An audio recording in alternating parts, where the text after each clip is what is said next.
மீன்பிடி தடை காலத்தில் வழங்கப்படும் நிவாரணம் 6600 8000 அதிகரிக்கப்படும் என்று புதுச்சேரி பட்ஜெட்டில் முதலமைச்சர் ரங்கசாமி அறிவித்திருக்கிறார். அண்மை செய்தியை பார்த்து வருகிறோம். மீன்பிடி தடைக்கால நிவாரணம் 8000 உயர்த்தி வழங்கப்படும் என்று புதுச்சேரி பட்ஜெட்டில் அறிவிப்பு வெளியாகியிருக்கிறது. ஏற்கனவே 6500 ரூபாயாக இருந்த நிவாரணம் தற்பொழுது 8000 அதிகரிக்கப்பட்டிருக்கிறது.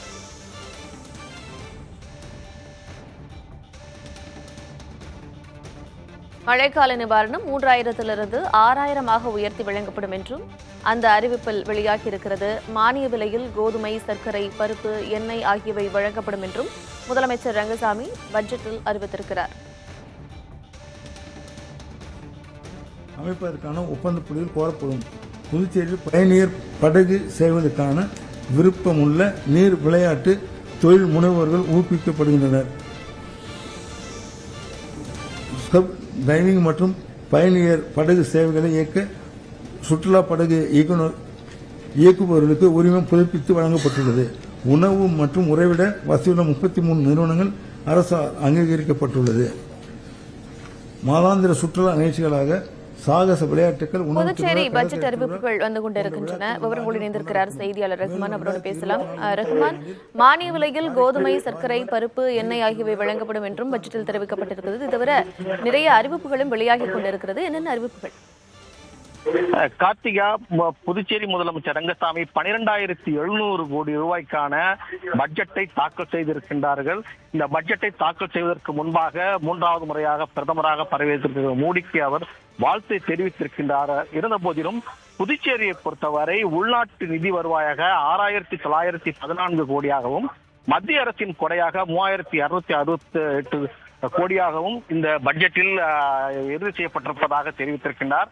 மேலும் இதில் முக்கிய அறிவிப்பாக தொடர்ந்து வாசித்து வருகின்றார். அதில் புதுச்சேரியிலே மானிய விலையில் கோதுமை, பருப்பு, சர்க்கரை, எண்ணெய் உள்ளிட்டவை வழங்கப்படும் என்று அறிவித்திருக்கிறார்கள்.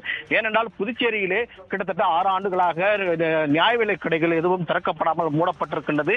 இந்த பிரச்சனை விஸ்வரூபம் எடுத்த நேரத்திலே இந்த அறிவிப்பை வெளியிட்டிருக்கின்றார். அதே போன்று காரைக்காலில் பழமையான அருங்காட்சியகம் அமைக்கப்படும், பாரதியார் மற்றும் பாரதிதாசனுடைய அருங்காட்சியகங்கள் மேம்படுத்தப்படும் என்ற அறிவிப்பை வெளியிட்டிருக்கின்றார்கள். அதே போன்று மாவட்ட அளவில் 10 மற்றும் 12ஆம் வகுப்பில் முதல் 3 இடங்களை பிடிக்கும் அரசு பள்ளி மாணவர்களுக்கு தலா 20, 15 மற்றும் 10,000 ஊக்கத்தொகை வழங்கப்படும் என்று தெரிவித்திருக்கின்றார்கள். மேலும் பாடப்பிரிவு வாரியாக 100க்கு 100 எடுக்கும் மதிப்பெண்கள் எடுக்கும் மாணவர்களுக்கு ரூபாய் 5000 ஊக்கத்தொகை வழங்கப்படும் என்று தெரிவித்திருக்கிறார்கள்.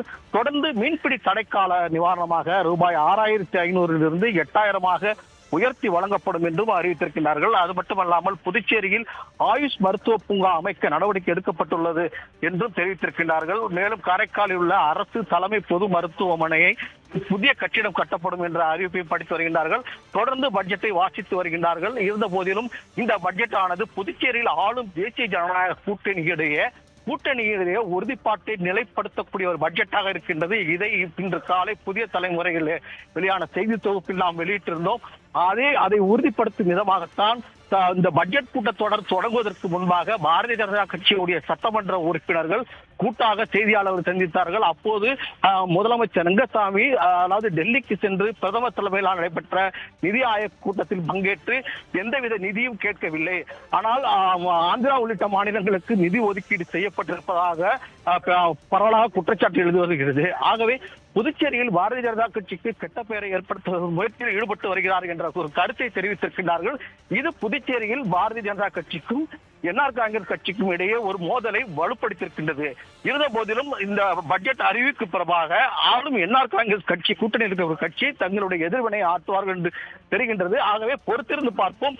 இது பட்ஜெட் என்பதை விட 2026 சட்டமன்ற தேர்தலுக்கான ஒரு வீகம் என்றே பார்க்க முடியும்.